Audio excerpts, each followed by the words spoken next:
الرحمن علم القرآن. أعوذ بالله من الشيطان الرجيم.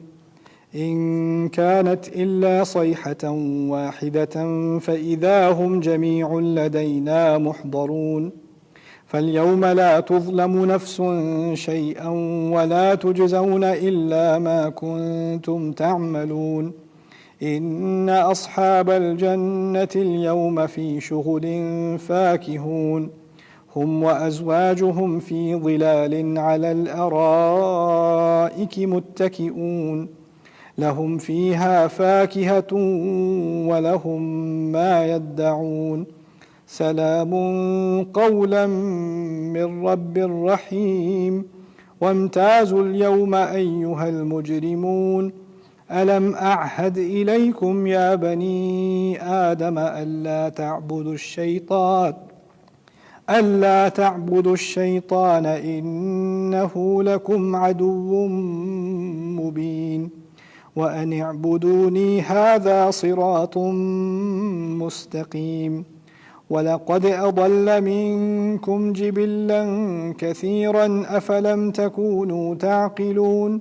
هذه جهنم التي كنتم توعدون. اصلوها اليوم بما كنتم تكفرون. رب اشرح لي صدري ويسر لي أمري واحلل عقدة من لساني يفقه قولي. فالحمد لله والصلاة والسلام على رسول اللہ وعلى آلہ وصحبہ اجمعین ثم اما بعد. ابھی ہم پھر دوبارہ 5ویں حصے میں ہی ہیں جس میں آخرت کا ذکر ہو رہا ہے. اس میں یوم قیامت کا ذکر ہے، اس کے بعد دوزخ کا ذکر ہے، اس کے بعد جنت کا بھی ذکر ہے. اب یہاں پر بات ہو رہی ہے مزید قیامت کے بارے میں. ان کانت الا صیحۃ واحدۃ، بس ایک ہی اونچی چیخ کی آواز ہوگی. فاذا هم جميع لدینا محضرون، تو ایک دم سے تمام کے تمام ہمارے سامنے کھڑے ہوں گے. یہ بات دوبارہ کی جا رہی ہے، پہلے صورت میں آ چکا ہے وَإِن كُلُّ لَمَّا جَمِيعٌ لَدَيْنَا مُحْضَرُونَ، وہ آیت پہلے آ چکی ہے. اس آیت میں کیا بات کی جا رہی تھی کہ جس طرح پرانی قوموں کو لایا جائے گا تمہیں بھی لایا جائے گا. اب اس بات کو دہرایا جا رہا ہے کہ تمام کے تمام اللہ تعالیٰ کے سامنے ایک دم سے ایک ہی چیخ کے بعد لائے جائیں گے. تو اب دو اونچی آوازوں کی بات کی گئی ہے. ایک اونچی آواز وہ تھی جس سے قوم برباد ہو جاتی ہے. دوسری اونچی آواز یہ سور کی طرف اشارہ ہے. دوسری دفعہ جب سور پھونکی جائے گی تو سارے جمع ہو جائیں گے اللہ تعالیٰ کی طرف. فَالْيَوْمَ لَا تُظْلَمُ نَفْسٌ شَيْئًا، پھر اس دن کسی نفس کے ساتھ، کسی انسان کے ساتھ، کسی شخص کے ساتھ کسی قسم کا ظلم نہیں کیا جائے گا. وَلَا تُجْزَوْنَ إِلَّا مَا كُنْتُمْ تَعْمَلُونَ، اور تمہیں سوائے اس کے جو تم نے خود کیا ہے اس کے علاوہ تمہیں کسی چیز کی کوئی جزا نہیں ملنی. فَالْيَوْمَ لَا تُظْلَمُ نَفْسٌ شَيْئًا کے معنی اور بھی ہیں کہ کسی انسان پر ظلم اس دن نہیں ہوگا، کہ معنی یہ بھی ہیں کہ آپ سے ظلم نہیں ہوگا، اور یہ بھی ہیں کہ اب تم کسی اور پر ظلم نہیں ڈھا سکتے. پہلے کہا تھا نا کہ انبیاء کو وہ کہتے تھے کہ تم منحوس ہو، ہم تمہیں ٹارچر کریں گے، تمہیں مار دیں گے. اس مومن کے ساتھ کیا کیا تھا؟ اس کا ظلم ہی تو کیا تھا. اب تمہارے ظلم کرنے کے دروازے بند، اب کسی پر ظلم نہیں ہو سکتا، اور نہ کسی اور کے ساتھ ہوگا، تمہارے ساتھ بھی نہیں ہوگا. اور اب تمہارا حساب لیا جائے گا، اور تم سے صرف اسی چیز کی جزا ملے گی جو تم خود کرتے رہے ہو. وَكُلَّ شَيْءٍ أَحْصَيْنَاهُ فِي إِمَامٍ مُبِينٍ. تو یہ پہلے جو بات کی تھی نا کہ ہم نے تمام چیزیں ریکارڈ کی ہوئی ہیں ایک واضح کتاب میں جو تمہارے سامنے کھولی جائے گی، امام مبین. اب اس بات کی وضاحت ہو رہی ہے اس کتاب کا فائدہ کیا ہوگا. اس کتاب سے نکالا جائے گا تم نے کیا کیا تھا، کیا کیا حرکت کی تھی. اور یہاں عمل کی بات کی جا رہی ہے. عمل سے مراد ہے وہ باتیں جو تم نے نیت کے ساتھ کی تھی، یعنی نیت اور کام دونوں مل کر عمل بنتا ہے. اگر نیت کے بغیر کوئی کام ہو تو اس کو فعل بھی کہہ دیتے ہیں. جیسے اگر آپ چل رہے ہیں تو ایک پاؤں اٹھائیں اگلا پاؤں اٹھائیں، یہ فعل ہے. آپ سوچ کے تھوڑی، نیت کر کے تھوڑی اگلا پاؤں اٹھاتے ہیں، وہ چل رہے ہیں. لیکن اگر آپ مسجد کے دروازے کی طرف آ رہے ہیں تو یہ دروازے کی طرف چلنا یہ عمل ہے. میرا ابھی سانس لینا فعل ہے، میں سوچ نہیں رہا، سانس آ رہی ہے، میں لے رہا ہوں، ایک عمل تو چل، ایک کام تو ہو رہا ہے، لیکن اس کو فعل کہیں گے. لیکن ابھی جو میں بول رہا ہوں کیونکہ میں سوچ سمجھ کے بول رہا ہوں، اس کو کیا کہیں گے؟ عمل. قرآن میں کیا ہے؟ دو طرح کے کام کا ذکر ہے، ایک فعل ہے اور ایک عمل ہے. رائٹ؟ فعل کے بارے میں کیا ہے؟ مزے کی چیز کیا ہے؟ فرشتوں نے کیا کرنا ہے؟ یعلمون ما تفعلون. فرشتوں کو پتا ہے تم کیا فعل کر رہے ہو، اور اللہ تعالیٰ کہہ رہا ہے تمہیں جزا دی جائے گی فعل کی نہیں، کس کی دی جائے گی؟ عمل کی دی جائے گی. کیا فرق ہے؟ فرشتے کو میری نیت نہیں پتا، فرشتے کو صرف میرے اعمال پتہ ہیں جو ظاہر ہیں، جو ظاہر اعمال ہوتے ہیں اس کو فعل کہتے ہیں. اب میں نے درس دیا، فرشتہ دیکھنا اس نے درس دیا، آپ نے بیٹھ کے درس سنا، اس نے لکھ دیا اس نے بیٹھ کے درس سنا. میں نے نماز پڑھی، آپ نے نماز پڑھی، ہم سب کے فرشتوں نے لکھ دیا اس نے نماز پڑھی. اللہ تعالیٰ کے پاس جائیں گے تو اس فعل کے ساتھ ایک نیت بھی تھی، دھیان سے نماز پڑھی، دکھاوے کے لیے نماز پڑھی، کسی کے زور میں آ کے نماز پڑھی. اب وہاں وہ فعل تو لکھا ہوا ہے کیونکہ فرشتے نے تو سارے افعال لکھ دیے، لیکن اس فعل کی حیثیت کیا تھی؟ اس کی حیثیت تو صرف اس وقت ہوگی جب اس کا اصل عمل سامنے آئے گا. یعنی اس فعل کا کوئی وزن خود بحیثیت خود نہیں ہے، جب وہ عمل کے طور پر ہوگا تب اس کا کچھ وزن ہے. اسی لیے کہا گیا ہے وَقَدِمْنَا إِلَى مَا عَمِلُوا مِنْ عَمَلٍ فَجَعَلْنَاهُ هَبَاءً مَنْثُورًا. ہم آئیں گے، اللہ تعالیٰ کہتے ہیں ہم اس کے تمام اعمال نامے جو پورے اس کی لسٹ ہوگی اعمال کی، اس کی طرف آئیں گے اور اس کو دھواں بنا کر چھوڑ دیں گے. ہباء منثورا، اسکیٹرڈ ڈسٹ. کیوں؟ کیونکہ وہ افعال تو تھے لیکن ان کی نیت خراب تھی، ان کی کوئی حیثیت نہیں تھی. انسان ان اعمال کو دیکھے گا، سوچے گا چلو کافی کلیکشن ہو گئی ہے، یہ تو سارے میں نے 6 حج کیے تھے، 6 کے 6 لکھے ہوئے یہاں پہ، دس لکس گڈ. آگے پہنچے وہ تمام دھواں بن کے غائب، کیونکہ اس کی نیت بھی سامنے ریکارڈ ہو رہی تھی. وہ تو اللہ تعالیٰ کے ہاتھ میں ہے. تو یہاں پر اسی لیے بائی دا وے کہا گیا ہے کہ کرامن کاتبین، وہ تو عزت کے ساتھ آپ کے افعال لکھ دیتے ہیں، لیکن ان افعال کی عزت کرنی چاہیے تھی یا نہیں اللہ کے ہاتھ میں، وہ اس کو پتہ ہے. وَمَا تُجْزَوْنَ وَلَا تُجْزَوْنَ إِلَّا مَا كُنْتُمْ تَعْمَلُونَ إِنَّ أَصْحَابَ الْجَنَّةِ الْيَوْمَ فِي شُغُلٍ فَاكِهُونَ. جنت کے لوگ اس دن، جنت کے صاحب کہتے ہیں عربی میں، اصل میں اگر لوگوں کی دوستی ہو نا تو اس کو صدیق بھی کہتے ہیں، رفیق بھی کہتے ہیں، صاحب بھی کہتے ہیں، مختلف الفاظ ہیں. ہر لفظ کا اپنا ایک رنگ ہے عربی میں. خلیل کہتے ہیں ایسے دوست کو جس کے ساتھ آپ دلی بات کر سکیں. صدیق کہتے ہیں ایسا دوست جس سے آپ کوئی بات چھپاتے ہی نہیں، سچ بات اسے کہہ دیتے ہیں. ہوتا نا کچھ لوگوں سے آپ فارمیلٹی ہوتی ہے، اس کو پوری بات آپ کھول کے نہیں کہتے. کوئی ایسا دوست جس سے کوئی بات نہیں چھپتی، آپ اس سے کھل کر کہہ دیتے ہیں، وہ آپ سے کھل کر کہہ دیتا ہے، یہ آپ کا صدیق ہے. حمیم ایسا دوست ہوتا ہے جس کے عربی میں جس سے ہمہ سے نکلا ہے، ہمہ کہتے ہیں اصل میں بخار کو. ایسا دوست جو وہ نہ ہونا تو ایک تڑپ سی ہوتی ہے انسان میں اس سے ملنے کی، وہ بہت یاد آتا ہے، اس کو حمیم کہا جاتا ہے.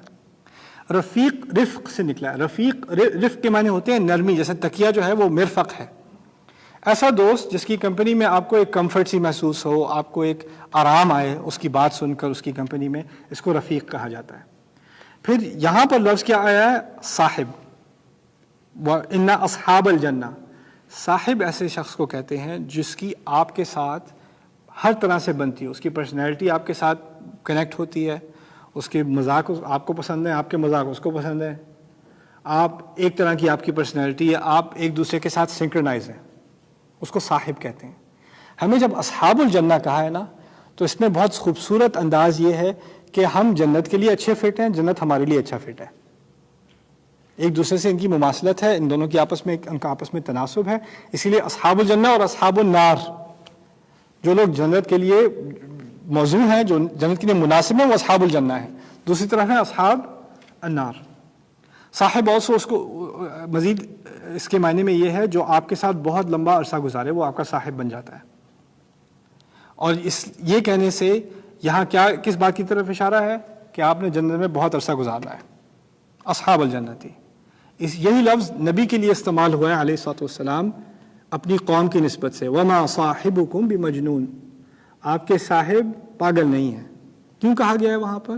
کیونکہ یہ تمہاری قوم کا سب سے اچھا حصہ ہے. تمہارے لیے اس سے زیادہ موضوع مناسب انسان کون ہوگا؟ اور اس انسان نے پوری زندگی تمہارے ساتھ گزاری ہے، اس کو تم اچھی طرح جانتے ہو. صاحب ہیں تمہاری صحبت میں گزر. صحبت کا وہی لفظ ہے نا، کسی کے ساتھ وقت گزارنا، اسی سے نکلا ہے. تو یہاں پر کہا ہے انا اصحاب الجنہ، اس باغ کے لوگ. اب باغ کا ذکر پہلے دنیا کے کانٹیکسٹ میں آ چکا ہے. جنات من نخیل واعناب وفجرنا فیہا من العیون لیأکلوا من ثمرہ وما عملته ایدیہم، وہ آیات آ چکی ہیں. اب یہاں اگلی جنت کا ذکر ہو رہا ہے. وہ یہ تو صرف پریویو تھا، اب وہ مین ایونٹ ہے. فی شغل فاکہون، پہلی بات جنت کی یہاں پر وہ شغل میں ہوں گے. شغل کا مطلب ہوتا ہے عربی میں کہ آپ بڑے مصروف ہوں گے. جنت میں آپ بڑے مصروف ہیں، لیکن یہاں والا مصروف نہیں. وہاں دعوتیں ہیں، گپ شپ ہو رہی ہے، لگے ہوئے ہیں، کبھی بور نہیں بیٹھے. کبھی کبھی لوگوں کو سوال آتا ہے، بچوں کو خاص آتا ہے سوال کہ جنت میں بوریت نہیں ہو جائے گی کچھ عرصے بعد؟ کھانا ہے تو خود آ رہا ہے، صوفے پہ بیٹھے ہوئے ہیں، ٹھنڈی ہوا چل رہی ہے، اب کیا کریں؟ قرآن نے اس بات کا بھی جواب دیا ہے. وہاں پہ شغل ہے، ایک نہیں کئی ہیں، شغل جمع بھی ہو سکتی ہے، لائک اشغال. مقصد یہ ہے کہ ایک دعوت ہے، وہاں پر اس کا اپنا مزہ ہے، اس کے بعد ایک اور گیم چل رہی ہے، اس کے بعد ایک اور پارٹی چل رہی ہے، اس کے بعد ایک اور کسی سے ملاقات ہے، پھر اور کسی چیز کی زیارت ہے. ہمیشہ کوئی نہ کوئی کام ہو رہا ہے. اور یہ بھی ہوتا ہے نا، آپ اگر ہر ہفتے یہاں اس دنیا میں ہر ہفتے آپ دعوت پہ جا رہے ہیں، اگر ایسا بھی ہو، انسان تنگ آ جاتا ہے یار دعوت سے. پھر دعوت، پھر دعوت، پھر دعوت، وہی بریانی، وہی کباب کھا کھا کے انسان بوریت ہوتی ہے کہ نہیں؟ لوگ پہلی دفعہ کسی ویکیشن پہ جاتے ہیں، بڑے ایکسائٹڈ ہوتے ہیں. اگر وہ جاتے رہیں تو کیا ہوتا ہے؟ نہیں اب وہاں نہیں جانا. اب جو لوگ جاتے ہیں نا، کبھی ہوائی جا رہا ہے، کوئی فلوریڈا جا رہا ہے، کوئی نیو یارک، نہیں اب نیو یارک جانا، وہ نہیں، وہ بہت ہو گیا. ہوتا ہے کہ نہیں؟ قرآن نے اس کا کیا جواب دیا ہے؟ جنت کے بارے میں کہا ہے ماکثین فیہ ابداً. مکث کے معنی عربی میں ہوتے ہیں کسی ایسی چیز کا انتظار جس کے انتظار میں آپ کافی عرصے سے بیٹھے رہے ہیں اور آپ کو پتہ نہیں کیسی ہوگی. یعنی ایک اینٹیسپیشن ہوتی ہے نا، جیسے کوئی فائنلز میچ ہو رہا ہے، وہ شروع ہونے سے پہلے جو دھک دھک ہو رہی ہوتی ہے نا دل میں کہ کیا ہوگا، پہلی گیند میں آؤٹ نہ ہو جانا بھائی، بس باقی خیر ہے. رائٹ، دس از ماکثین، مکث. وہ کہاف میں اس کا ذکر ہے. یہاں پر اس سے اگلی بات کر دی کہ آپ انتظار میں ہوں گے اور پھر ایک بڑی مزے کی ایکٹیویٹی ہوگی، اس کے بعد آپ دوبارہ انتظار میں ہوں گے، پھر اگلی مزے کی ایکٹیویٹی. اور اس کا سب کا خلاصہ کیا ہے؟ فاکہون. فاکہ عربی میں اصل میں اس سے فاکہہ نکلا ہے، پھل. جو میٹھا پھل ہوتا ہے نا، یا جو پھل بالکل یعنی پرفیکٹ ہو، پوری طرح پکا ہو، اور وہ ٹیسٹ میں بھی بہت زیادہ اچھا ہو، جس کو چباتے کے ساتھ ہی، منہ میں ڈالتے کے ساتھ ہی آپ کے منہ پہ مسکراہٹ آ جاتی ہے. آپ اپنے آپ کو جتنا بھی غصہ کر لیں، وہ ایک بائٹ لینے کے بعد آپ کے منہ پہ مسکراہٹ آ جاتی ہے. اس کو کہتے ہیں فاکہہ. ثمر تو پھل کا نام ہے، فاکہہ ایسے پھل کا نام ہے جس کو کھا کے مسکراہٹ آئے. اسی سے خوشی اور مسکراہٹ کا لفظ نکلا ہے فاکہون. جیسے کوئی بہت ہی مزے کی چیز کھائی ہو نا، جو آپ کی شکل بنتی ہے، وہ شکل ہمیشہ کے لیے ہر ایکٹیویٹی میں مزہ آ گیا یار.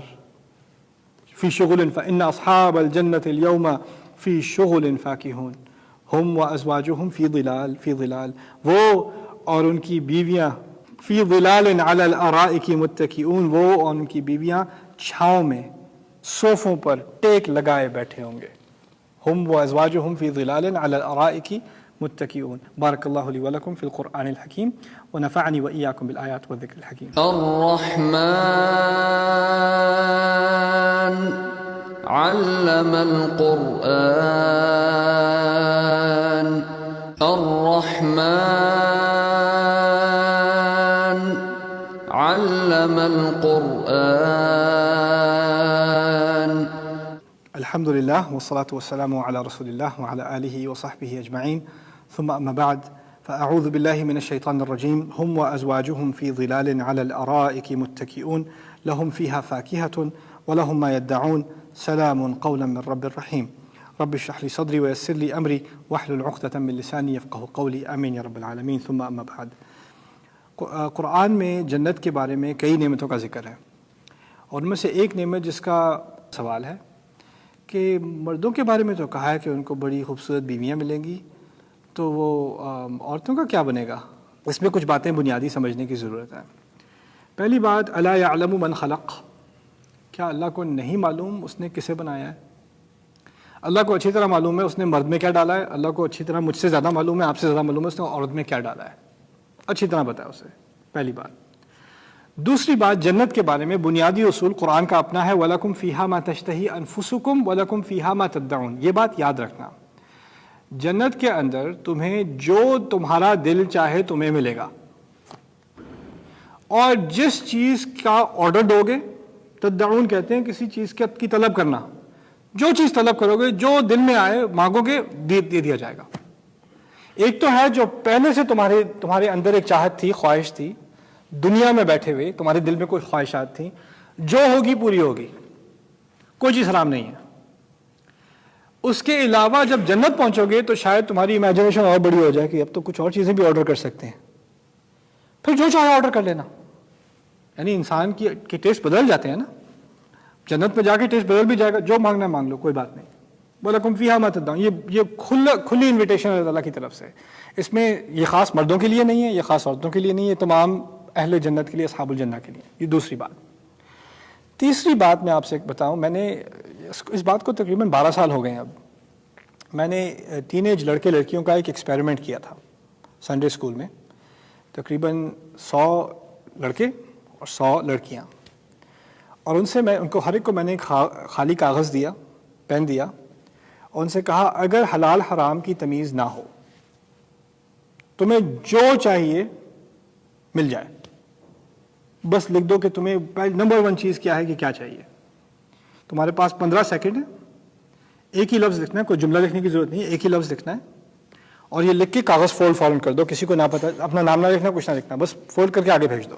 اس میں کسی کو جج نہیں کیا جائے گا, کسی کو سزا نہیں ملے گی, جو دل میں آئے لکھ دو. اگر کوئی حلال حرام کی بات نہ ہو, تمہارے دل میں جو سب سے بڑی خواہش ہے, جو تم چاہتے ہو, وہ لکھ دو. 15 سیکنڈ کیا, 5 سیکنڈ بعد لڑکوں کی سائڈ سے سارے پیپر واپس آ گئے. اس ہیف میں امت کے اجماع ہے, کوئی کنفیوژن نہیں ہے کیا چاہیے. وہ میں آپ کو بتانے کی بھی ضرورت نہیں مجھے کہ کیا چاہیے تھا انہیں, آپ کو اچھی طرح بات سمجھ آتی ہے, مجھ سے اچھی سمجھ آتی ہے. مزے کی بات ہوئی لڑکیوں کی سائڈ پہ. 15 سیکنڈ گزر گئے تو وہاں سے آواز آئی, wait, can we have more time? مجھے تھوڑا اور سوچنے کا, ایک second, just one more second, just this is so hard, اتنا مشکل کیوں ہے کیا. اب ایک بچی بیچاری وہ لکھتی کاٹتی, دوسری کا کاغذ ابھی تک خالی, اس کو گھور رہی ہے میں کیا لکھوں. کچھ تھیں جنہوں نے فوراً لکھ لیا, ایسی بھی تھیں, لیکن کئی ایسی تھیں جن کو سمجھ اتنا مشکل مسئلہ ان کے لیے کہ میں مانگوں تو کیا مانگوں, کیا چاہیے مجھے. اللہ تعالیٰ نے انسان کو, مرد کو گھوڑے کی طرح بنایا. گھوڑے پہ ویسے لگاتے ہیں نا بلائنڈر, اس کو ایک ہی چیز نظر آتی ہے.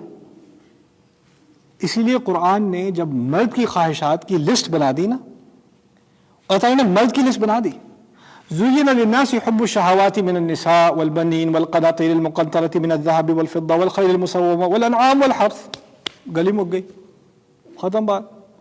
مردوں کے لیے عورتوں سے چاہت, بچے, ایک خاص عمر میں اس کو بیٹے چاہیے, اس کو انویسٹمنٹ چاہیے, سیونگز چاہیے, قناطیر المقنطرہ من الذهب والفضة, گولڈ سلور چاہیے, اس کو سونا چاندی چاہیے.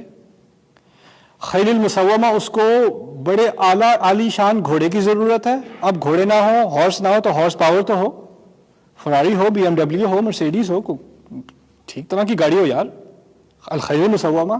والانعام, اس کے علاوہ اس کے پاس, قرآن نے تو کہہ دیا گائیں بکریاں, کہنے کا مقصد کیا ہے, انویسٹمنٹس ہوں, جاب نہیں کرنی, دکان بھی کھولنی ہے, بزنس چلانا ہے تاکہ بیٹھ کے آرام سے پیسے آتے رہیں, وہ انعام ہے.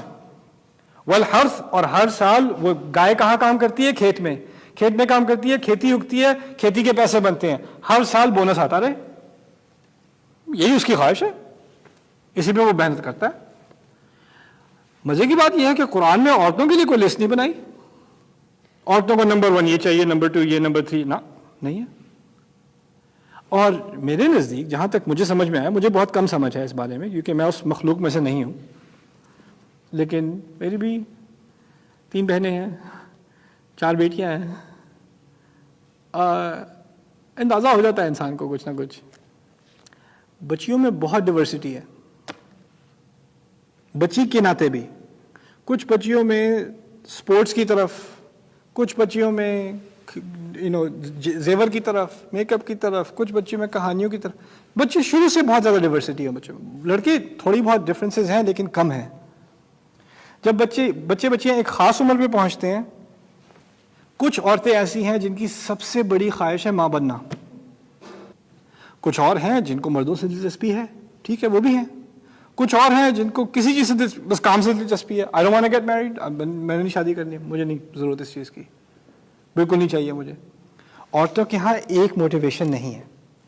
اور میں تو کہتا ہوں ایک عورت کی اپنی زندگی میں چینج ہوتی رہتی ہے بات.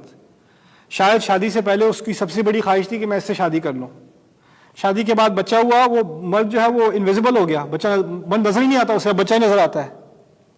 وہ مرد کہے گا بھی کہیں ڈنر کرنے چلتے, نہیں بیبی ذرا. تو یہ اللہ تعالیٰ کی رحمت ہے. میں یہ کہنا چاہ رہا ہوں, جہاں تک میری بات مجھے سمجھ میں آئی ہے, آپ کا میری بات سے اتفاق کرنا لازمی نہیں ہے, یہ میرا اپنا استنباط ہے, میرا اپنا انالیسس ہے.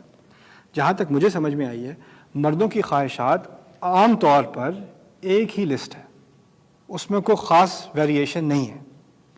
عورتوں کا معاملہ بہت زیادہ اس سے مزید کمپلیکس ہے. اگر اللہ تعالیٰ نے لسٹ دی ہوتی, کچھ عورتوں کے لیے اپلائی ہوتی, کچھ عورتیں کہتی اس سے تو میرا کوئی فائدہ ہی نہیں.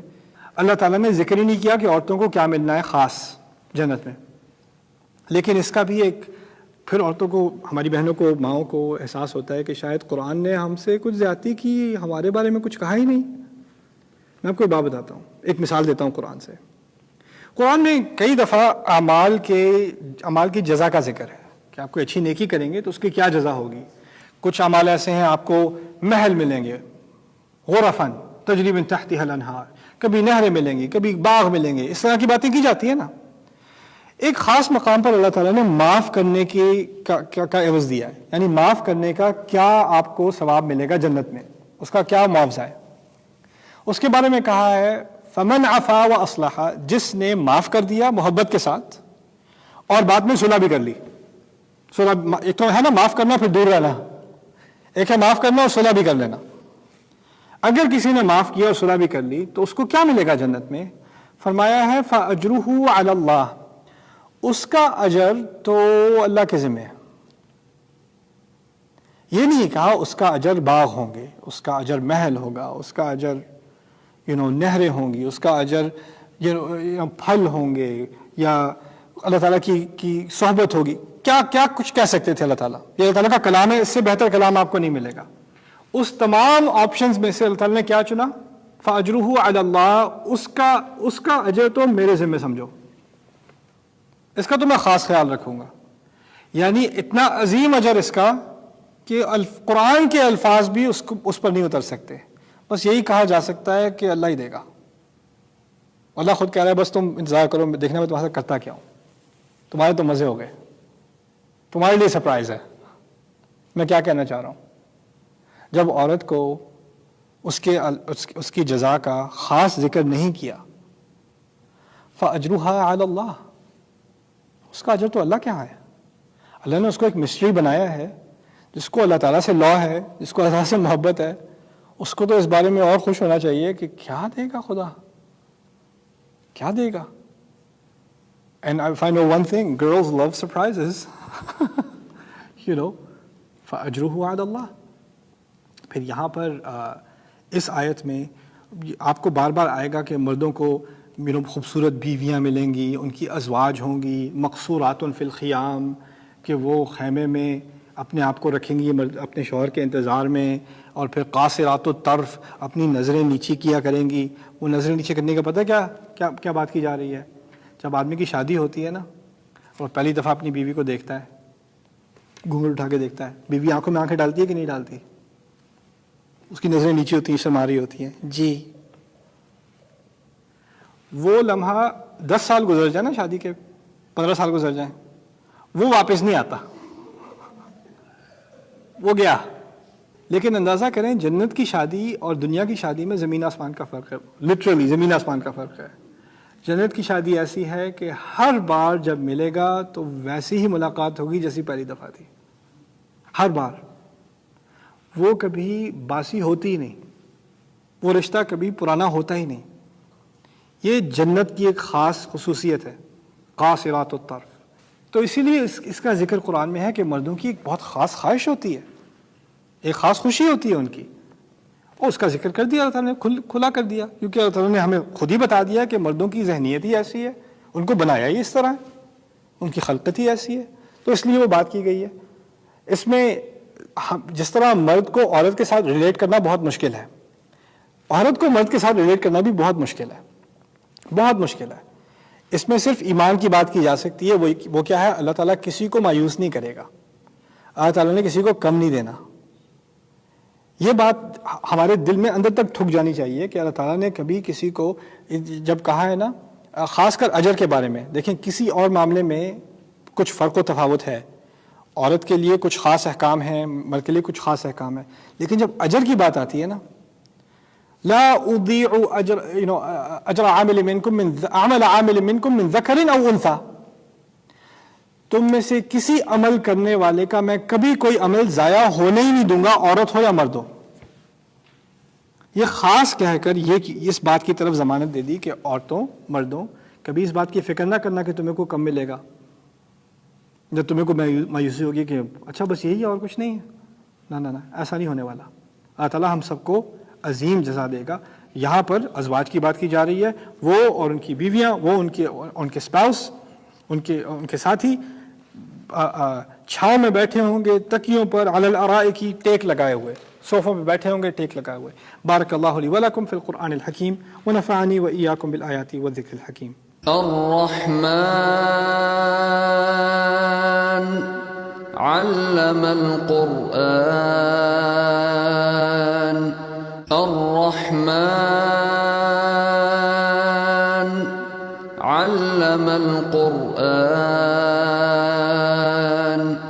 الحمد للہ والصلاة والسلام علی رسول اللہ وعلی آلہ وصحبہ اجمعین، ثم اما بعد۔ ایک مرتبہ پھر السلام علیکم ورحمۃ اللہ تعالی وبرکاتہ۔ لہم فیہا فاکہۃ ولہم ما یدعون سلام قولا من رب الرحیم۔ ان کے لیے ہر طرح کے پھل ہوں گے، فاکہۃ، اور فاکہۃ کی نکرہ جو یہاں استعمال ہوئی ہے نا، اس کا ایک ترجمہ یہ بھی ہو سکتا ہے ان کے لیے کوئی پھل ہوگا۔ اب کوئی پھل سے مراد سوال پیدا ہوتا ہے کون سا پھل، اور یہ جان بوجھ کے اللہ تعالیٰ نے کیا ابھی نہیں بتا رہا، اب نہیں بتانا تمہیں، اب انتظار کرو، سوچتے رہو کون سا پھل، لیکن ایسا پھل جس سے تمہیں مسکراہٹ ضرور آئے گی۔ لہم فیہا فاکہۃ ولہم ما یدعون، اور پھر ان کے لیے کیا ہوگا، اور خاص ان کے لیے جو وہ مانگیں گے، جس چیز کا مطالبہ کریں گے، جس چیز کا آرڈر دیں گے وہ ان کے لیے آ جائے گی۔ مجھے بڑی خوشی ہوئی تھی جب میں یاد کر رہا تھا، حفظ کر رہا تھا کچھ حصہ قرآن کا، وَلَحْمِ طَيْرٍ مِّمَّا يَشْتَهُونَ، اور خاص کر کھانے میں اللہ تعالیٰ پھلوں کا بہت ذکر کرتے ہیں۔ مجھے پھلوں کا اتنا شوق نہیں ہے، اب بار بار قرآن میں پھلوں کا ذکر ہو رہا ہے۔ کھجوریں تو ہیں لیکن کھجوریں مجھے تو اچھی تو لگتی ہیں، اتنی بھی اچھی نہیں لگتی۔ اسٹرابیریز تو ہیں نہیں قرآن میں، تو مجھے کچھ موٹیویشن چاہیے۔ اب میں یاد کر رہا ہوں تو آیت آتی ہے وَلَحْمِ طَيْرٍ مِّمَّا يَشْتَهُونَ، پرندوں کا گوشت جس کی تمہیں بڑی چاہت ہے۔ میں نے کہا چلو چکن کا انتظام تو ہو گیا۔ ایک ایک چیز کا بار کہیں کہیں جا کر کہیں نہ کہیں ذکر ہو جاتا ہے، وَلَحْمِ طَيْرٍ مِّمَّا يَشْتَهُونَ۔ لیکن اس کے علاوہ بھی، کھانے کے علاوہ بھی گھر کی بات، کسی اور چیز کی بات، وہ جنت کے بارے میں جو جن امیدوں کا ذکر کیا گیا ہے۔ فرض کریں ایک بچے نے مجھ سے آ کے پوچھا تھا ایکچولی کہ اگر میری فیملی اوپر والی جنت میں پہنچ گئی کسی 7ویں درجے کی اور میں نیچے والے میں ہوا تو میرا کیا ہوگا؟ اس کا بھی ذکر ہے قرآن میں۔ اور بات کیا کی گئی ہے کہ اللہ تعالیٰ اپنی رحمت سے جو لوگ نچلے درجے کی جنت میں ہوں گے نا، اگر آپ کے کوئی رشتہ دار اوپر ہے، آپ سب کو پرماننٹلی اپ گریڈ کر دیا جائے گا، ان کو نیچے نہیں لایا جائے گا، آپ سب کو اوپر لے جایا جائے گا۔ یہ اللہ تعالیٰ کی رحمت ہے۔ اس بات کو اچھی طرح سمجھ لیں، یہ جنت کے اندر ہی ہوتا ہے۔ یہ نہیں ہوتا کہ کوئی جنت میں ہے، کوئی رشتہ دار جہنم میں ہے تو اس کو اپ گریڈ کر دیں، وہاں سے اپ گریڈ نہیں ہونی، یہ جنت کے اندر ہی اپ گریڈ کا معاملہ چل رہا ہے، سمجھ رہے ہیں؟ تو یہ ہے وَلَهُمْ فِيهَا فَاكِهَةٌ وَلَهُمْ مَا يَدَّعُونَ۔ پھر اب تم کیا مانگ لو گے اس کے بعد کہ سب سے زیادہ عظیم خوشی کیا ہوگی اس دن؟ سلام قولا من رب الرحیم۔ سلام ایک ایسا لفظ، اور قولا جو نصب یہاں پر آیا نا، اس کو عربی میں کہا جاتا ہے للتعجب، النصب علی التعجب، یعنی ایسا عظیم لفظ۔ قولا تو ہم پڑھ دیتے ہیں ایک قول، لیکن اس کا منصوب ہونا یہاں خاص ہے، علی الاہتمام، النصب علی الاہتمام۔ تو قولا من رب الرحیم، ایسا قول، سلام ایسا قول جو ایک بہت رحمت محبت کرنے والے رب کی طرف سے آ رہا ہوگا۔ آپ کو اللہ تعالیٰ خود سلام کہیں گے، سلام قولا من رب الرحیم۔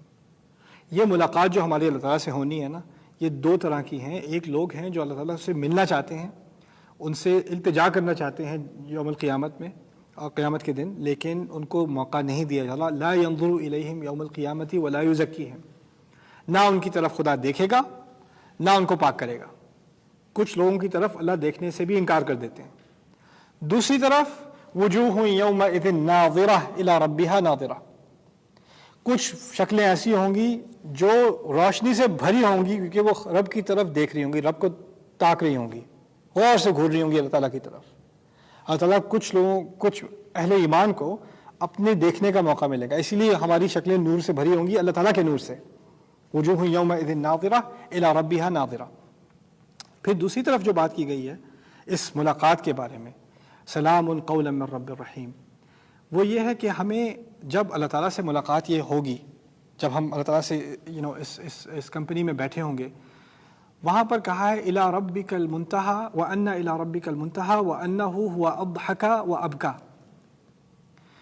آخری انتہا تمہارا آخری گول تو رب ہی ہے۔ آمین۔ جنت سے بھی آگے سب سے عظیم نعمت کیا ہوگی؟ اللہ تعالیٰ سے خود ملاقات۔ اس ملاقات کے بعد فوراً کے الفاظ استعمال کیے ہیں، وَأَنَّهُ هُوَ أَضْحَكَ وَأَبْكَى، اور وہی ہے جو ہنساتا ہے اور وہی ہے جو رلاتا ہے۔ سلام قولا من رب الرحیم وامتازوا اليوم، اور اب اپنے آپ کو الگ کر لو، ایھا المجرمون، مجرموں اپنے آپ کو آج الگ کر لو۔ یہ اب دوبارہ جنت سے نکل کر دوبارہ یوم قیامت کے دن کا سین دوبارہ لایا جا رہا ہے، اور یہاں اب کہا جا رہا ہے کہ تمام مجرم لوگ جنہوں نے رسولوں کے خلاف جرم کیے، جنہوں نے مسلمانوں کے خلاف جرم کیے، جس نے انسانیت کے خلاف جرم کیے، ان سب کو الگ کر دیا جائے۔ وامتازوا اليوم، اپنے آپ کو الگ کر لو، ایھا المجرمون الم اعہد الیکم یا بنی آدم اللہ تعبدوا الشیطان، کیا تم سے وعدہ نہیں لیا تھا میں نے؟ آدم کی اولاد، تمام آدم کی اولاد اللہ تعالیٰ کے سامنے ان سے بات کی جا رہی ہے، کیا میں نے تم سے وعدہ نہیں لیا تھا آدم کی اولاد اللہ تعبدوا الشیطان، کہ تم شیطان کی عبادت نہیں کرو گے؟ شیطان کی عبادت تو بہت کم لوگ کرتے ہیں، لٹرلی ڈیول ورشپ بہت کم لوگ کرتے ہیں۔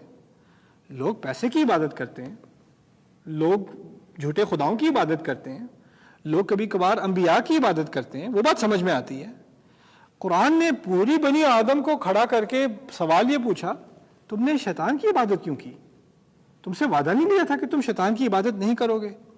اب سمجھ میں آئی بات کہ شیطان کے وسوسے سن کے غلط عبادت کرنا اصل میں شیطان ہی کی عبادت کرنا ہے۔ شیطان کے وسوسے سے کوئی بھی اللہ کے دین سے ہٹ جائے، وہ شیطان ہی کی عبادت کر رہا ہے۔ انہ لکم عدو مبین، وہ تو تمہارے لیے کھلا دشمن ہے، اس نے تو اپنی دشمنی کا اعلان بھی کیا ہے۔